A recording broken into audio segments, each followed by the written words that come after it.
Hello everyone. आज हम maths के मोस्ट इम्पॉर्टेंट क्वेश्चन देखेंगे जिनमें हमने पहला सवाल लिखा हुआ है। ध्यान से देखिए, यहाँ लिखा हुआ है एक्स की घात ये -3/4 और ये फिर पूरा ब्रैकेट बना है -4। पहली बात तो प्रश्न को ढंग से देखिए कि कह क्या रहा, कहाँ पे क्या लगा हुआ है। ये बेस है इसका, ठीक। इस बेस के ऊपर ये पावर लगी है और फिर ब्रैकेट बना के ये पूरे के ऊपर पावर लगाया गया है -4। तो कैसे सॉल्व करें, इसका हमें पूरा मान चाहिए। तो ये हमने बताया है कि जब किसी चीज की घात लगी हो, इसके ऊपर एक और घात लगी हो, तो इनका घात का घात में जो है सीधे सीधे मल्टीप्लीकेशन हो जाता है। -3/4 इंटू -4, ये कुछ ऐसे बन जाएगा। हमने एक्स को ही ब्रैकेट में कर लिया, इसकी पावर ये पावर आपस में जो है दोनों को हमने मल्टीप्लाई करा दिया। 4 से 4 यहाँ खत्म, तो यहाँ माइनस का ही बचेगा। तो यहाँ पे क्या हो गया हमारा, एक्स की घात -1 इंटू -1, तो ये क्या हो जाएगा, -3 एकम तो 3 ही होगा सीधे सीधे, और माइनस के गुणा प्लस, तो ये एक्स की घात 3, ये हमारा इसका राइट आंसर हो जाएगा। यहाँ पर अगला सवाल देखते हैं। काफी इंपॉर्टेंट क्वेश्चन है और ध्यान से देखिए तो आपको लगेगा कि ये कैसा क्वेश्चन बनाया गया है। बहुत टफ लगेगा देखेंगे, लेकिन लगाने बहुत आसान है। देखिए कैसे लगेगा। सबसे पहले क्या करेंगे हम लोग, देखिए ये x है, इसकी पावर a लगी है, ये भी x है, इसकी पावर b है और अपॉन में है। इस अपॉन वाली चीज को अगर हम ऊपर ले जाएं तो इसकी पावर इसके साथ माइनस में चली जाती है। तो कैसे होगा, देखिए ये हो जाएगा x की घात a माइनस बी, और बाहर जो लगा हुआ है a प्लस बी वो लगा रहेगा। इसी तरह यहाँ पे भी x की घात b, और ये c पर माइनस होके उधर ऊपर चला जाएगा b माइनस c, और इसकी घात लगी है b प्लस सी पर लगी हुई है। इसी तरह यहाँ करेंगे, x की घात c माइनस a हो जाएगा, और इसकी पावर लगी हुई है c प्लस a, ये लगी हुई है, ठीक है। अब हम क्या करेंगे, यहाँ पे x यहाँ हमने ऐसे लिख लिया सीधे। अब हम इन दोनों को देखिए ठीक से, एक बार a माइनस b, ये दोनों खुद ही गुणे में हो जाएंगे अपने आप ही। तो यहाँ एक बार प्लस में एक बार माइनस में, तो यहाँ एक रूल बन जा रहा है a square minus B square का। तो सीधे से ये हो जाएगा a square minus B square.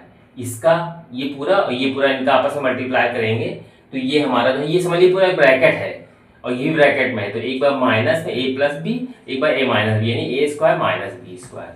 सीधे से यहाँ में भी a एक्स इक्वल हो जाएगा b square minus C square, into यहाँ हो जाएगा x की घात c square minus a square. ये हमारा इस तरीके से आ जाएगा।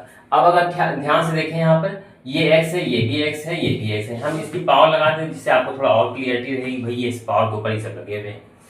ये x सब सेम है, बेस सेम है, इसलिए हम इन सब की पावर को एक साथ जोड़ सकते हैं। x की घात ये हो जाएगा a square minus B square plus B square minus C square plus C square minus A square.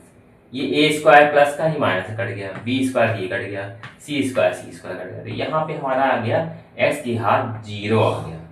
तो ये अब आंसर नहीं हो गया, और किसी चीज की घात जब 0 होती है तो उसका मान 1 आता है।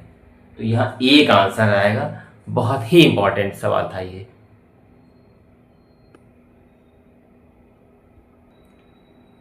अगला सवाल देखते हैं। ये दशमलव से संबंधित है, ऊपर भाग भी करना है, इसमें हमें मल्टीप्लाई भी दिया हुआ है। कैसे करेंगे सॉल्व, देखिए ध्यान से। 2.4 है इंटू 0.72 इंटू 0.45, ठीक है, नहीं 4.5, तो ये अपॉन ही है लिखा हुआ है, इंटू में 3 भी लिखा हुआ है, इसको 3 को छोड़ना नहीं है। तो पहले चीज हम क्या यहाँ पे ये करेंगे कि यहाँ पे सबके पॉइंट हटाने की कोशिश करेंगे। हटाने की कोशिश करते हैं। 2.5 into 0.72 into 4.5 upon 0.18 into 0.06 into 0.9, और इंटू में ये 3 है, ये वो भी ऊपर की ओर होता है, ठीक है। देखिए पहली बात तो यहाँ पर हम ये देखते हैं कि यहाँ पर कितने अंक ऊपर है दशमलव के बाद, कितने अंक नीचे हैं, उस हिसाब से जो है हम इसका पॉइंट हटाने की कोशिश करेंगे। देखिए यहाँ पे 2.4 है, दशमलव के बाद 1 अंक है। देखिए दशमलव के बाद 1 अंक यहाँ पे भी है, तो ये दोनों सेम मैच कर रहे हैं, तो हमने दोनों का पॉइंट अपने आप हटा दिया, मतलब हमने इसके साथ पॉइंट हटा दिया। अब देखिए पॉइंट के ये लगा है, पॉइंट के बाद कितने अंक हैं, 1 अंक 2 अंक, पॉइंट पर 1 अंक 2 अंक ये भी है, तो ये भी पॉइंट और ये भी पॉइंट हम हटा सकते हैं सीधे। ठीक है। यहाँ अगर देखें, अब यहाँ पे लिखा है दशमलव के बाद 1 अंक है यहाँ पर, ठीक है। यहाँ पे क्या है, दशमलव के बाद कितने हैं, यहाँ पे 2 अंक हैं। तो यहाँ पर देखिए दशमलव 2 अंक है, यहाँ पे दशमलव 1 ही अंक है, दशमलव हटा के हम यहाँ पे 1 0 यहाँ पे ऐड कर सकते हैं यहाँ पे। तो अब हमारा लगभग जो है सारे पॉइंट हट चुके हैं। अब जो सीधा जो बचा हुआ वो हम नोट कर ले रहे हैं इसको। 24 गुणे 72 गुणे 450 और गुणे में 3 है ही पहले से ही, और अपॉन में 18 गुणे ये 6 बचा और यहाँ पे 9 बचा, ठीक है। तो अब हम इसको काटना शुरू करेंगे यहाँ पर। तो कितना आएगा, यहाँ पे काटेंगे, यहाँ पे 18 चौके 72, 6 चौके 24 और 9 पछे 45, ये 50, ठीक है। इस तरीके से हमारा इतना आ गया, नीचे कुछ नहीं बचा। ये सब 18 6 ये एक बार नहीं कट गए। तो अब हम इसका मल्टीप्लाई कर लेंगे। 4 चौक 16, 16 पंजे 80, यानी 800 तो ये हो गया। 800 का 3 से मल्टीप्लाई, 8 3 24, 2400 इसका जो है हमारा राइट आंसर आएगा इसका।